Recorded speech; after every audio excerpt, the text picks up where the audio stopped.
Okay. Man, we're having too much fun, but okay, now we're gonna get to a couple other quick things that I want to talk about. Okay, some unexpected titles I'm gonna throw at you. I don't even look at movies It's 8 at 10 o'clock. It's 8 o'clock, okay, Angie. Good. It's 8 o'clock. Okay. Pretty Maids All in a Row. Okay? Roger Vadim. How did you get talked into? Did Dick Clayton talk you into doing a Roger Vadim film? Well, no, he didn't have to talk much. Oh, okay. Roger Vadim. Oh, you probably know more about him than I do. We want to hear it from you. He was French. No, actually, I think he was Russian, believe it or not. Vadim was his first name.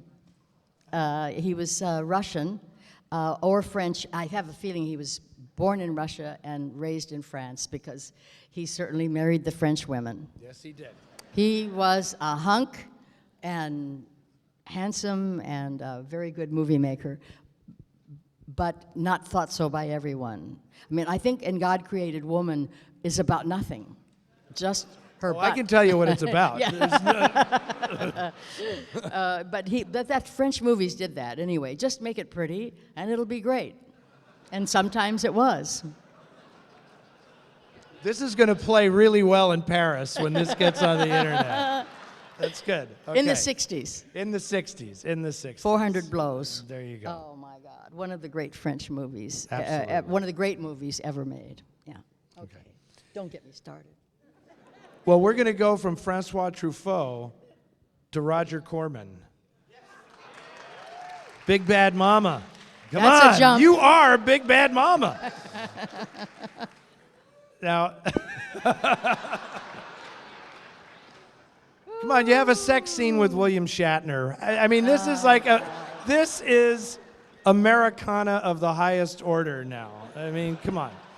I hope not. And You've seen Big Bad Mama?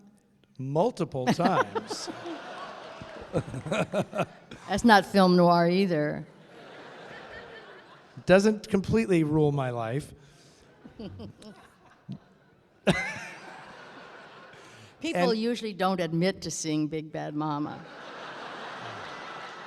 We're a different breed here in San Francisco.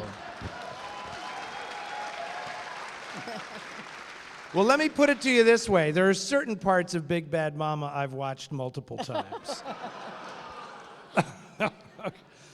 This is degenerating now. I'm sorry. I have nothing to say in my defense. That's right. You were in the film now, and you know, it's a. May I say you looked fabulous in that film. Yeah. Yes, you may. Thank you. By the way, it was a fantastic cinematographer who went on to big movies like Space Odyssey. Not the only cinematographer on it, but Bruce Logan. He was incredible, and I looked so great in that. Those were the days. And we did have fun. Shatner is so funny in it, and he doesn't usually own up to being in it, but he is. I think Tom Skerritt just gave up, because me they expected it from, but not him. So what else do you want to know about it? Well, okay. The film that I think is probably your best performance, if I may be so bold as to say this, is Brian De Palma's Dressed to Kill, which I... Thank you. Thank you so much. Because that is wonderful. you know, that's, you know, De Palma makes films, you know, and that is film acting of a really high order, because so big stretches of it that are just silent, and it's an extraordinary sequence, really, the part that you're in. So how did that all come about, and why? I mean, it's amazing that, you know, he cast you in that. You weren't doing a lot of films at that point. And how did that come about? Are you sure we have time for that? I want to hear that. I want to hear the story. This is a true story. I had met him at the Montreal Film Festival, and then he called a few months later and said, "I have a script for you." And he sent it over. And I said, Brian, I can't do that. In the back seat of a taxi? I'm policewoman. I did. It's a true story. And he said, well, what if I get a double? I said, oh, that's fine. He said, well, then let's go to work. And that's how that was made. And he explained to me when we started, he said, the reason I needed you is I had to have somebody that doesn't have to be a star, but quite well known. Somebody that the audience will like immediately, because I don't have time to set up her story. So they have to like you when you go off with the guy from the museum. And third, somebody who's willing to die in the first 25 minutes. And literally, he was right, and that was his difficulty in casting it. So I'm so glad I did it. It's a thrilling movie. Yeah, no, and it's fantastic, and I don't understand why you weren't nominated for an Academy Award for that. I mean, well, you really, thank you. I really liked that. It was made by Filmways, and I must say, I really am modest, even though you can't tell it tonight. But I thought I was pretty good, but it's very expensive to do a campaign on your own. If you don't have studio backing, you know, oh man, those ads cost a fortune, and I just didn't feel, you know, that I had that good a shot that it was worth the gamble, so I didn't, and they didn't back me. But it actually deserved it, I think, for a supporting actor. Well, and I think there's an inherent prejudice in Hollywood against genre pictures of this type, because I guess it was considered to be a horror picture or something, or well, Hitchcockian. I'm sorry, Brian De Palma, that I'm calling your movie Hitchcockian. Oh, I think he'd be the first to tell you, of course. Well, I have to say, there is a precedent for the story you just told about looking for an actress. Janet Leigh in Psycho, really? Exactly the same thing. We need an actress that the audience will sympathize with, because she's going to be dead in 25 minutes. Is that right? Yeah. Mm-hmm. Well, he was studied right. under the master. He was right. Yeah, exactly. He's great, by the way. The reason I was so good in that is Brian De Palma.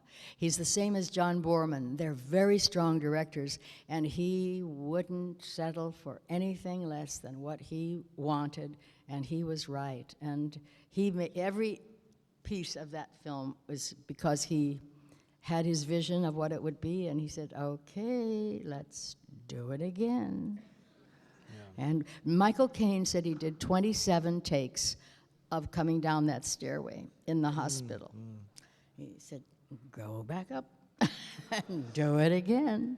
And Brian just had his way of sticking with it till he got it, and he got a wonderful picture out of it. Untouchables is his best movie, in my opinion. Yeah. What a great movie that is. Do you love Sean Connery in that movie? Yeah. He's great, yeah. And Andy Garcia. Terrific. Now, so are you a big... Stop, I'm getting jealous. Now, do you still go to movies? Do you watch movies? Oh, yes, I'm always there. Mm-hmm. I see lots of movies. So what have you seen lately that we should go out and watch? My Week with Marilyn. Have you seen it? Isn't that great? The Artist. Yeah, I saw that. Yeah, I love it. Yeah, I've seen it many times. Really? Uh-huh. Have you seen Hugo? I love Hugo. Hugo. I love Hugo. Fantastic. You know that the problem with Hugo is they sell it, or it appears that they're selling it, that it's for children, and it's not for children. It's about children. Correct. And it's a wonderful. It's my third favorite. Yeah. And those are the three. Midnight in Paris. Midnight in Paris. Isn't that great? Yeah. You really keep up. Yeah. That's good. I love movies. Okay, fantastic. Okay, here's the thing, though. We are going to let these people who have another movie to watch tonight get to that, or pee. But here, if I set you up with this, I want you to deliver the line that I actually heard you deliver originally on the Johnny Carson show. And I just want you to do it live before an audience. Okay, and Johnny set it up by saying they were talking about how great you looked on the show or something. He just said, "What is that? He said, what are you wearing?" What are you wearing? What are you wearing?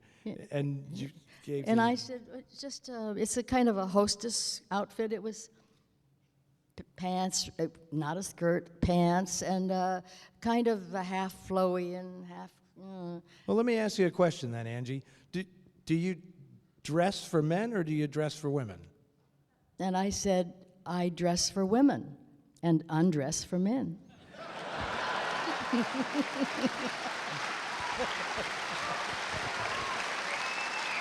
Can we top that? I don't think so. Ladies and gentlemen, Angie Dickinson.